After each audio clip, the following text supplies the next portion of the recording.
2026年世界幸福報告已經出來，這芬蘭呢是因為社會福利真周至，而且社會信任度嘛真高，因已經連續第9冬摕到全球上幸福的國家。今年這個報告呢是關注到這數位時代對社會福利的影響，因為咱台灣是排在全球第26，比去年閣進步一名，是東亞地區上幸福的國家。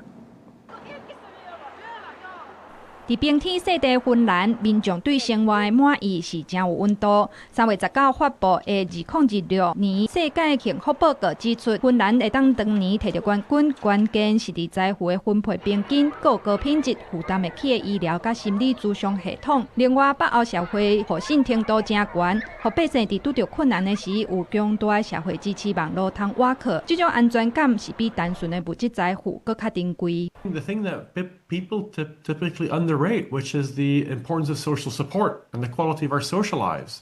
And so in Finland and the other Scandinavian northern countries and some other places around the world, we find very high levels of social support where people have friends to rely on in case of trouble. They trust each other, they trust the institutions that surround them, and that's invaluable. 觀察全球幸福排行榜，前10名有關是北歐5國，還有以色列、荷蘭、中美洲國家高蘇大利加。今年的表現是真顯目，跳升到全球第4名，是美洲第1。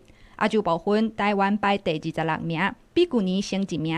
在東亞各國中，贏過新加坡、日本甲韓國，蟬聯東亞上幸福國家的地位。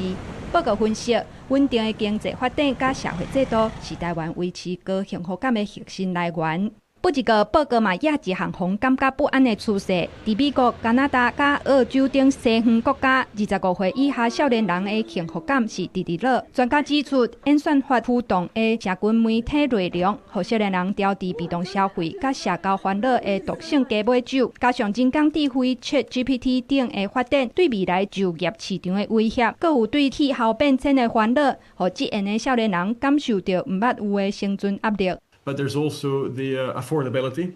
Young people don't quite feel like the intergenerational deal that's been struck for so many generations is in play, where they will necessarily have it better.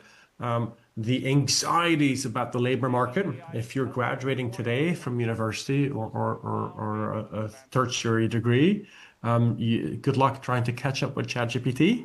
報告落尾手呼籲各國政府應該重新審視社群媒體規範，重新指認社交連結是數位生活的核心。在追求經濟指標的時陣，要安怎解決數位時代帶來心理隔閡甲世代不公平，會是未來提升全民幸福感的上大挑戰。公視新聞地為真編譯。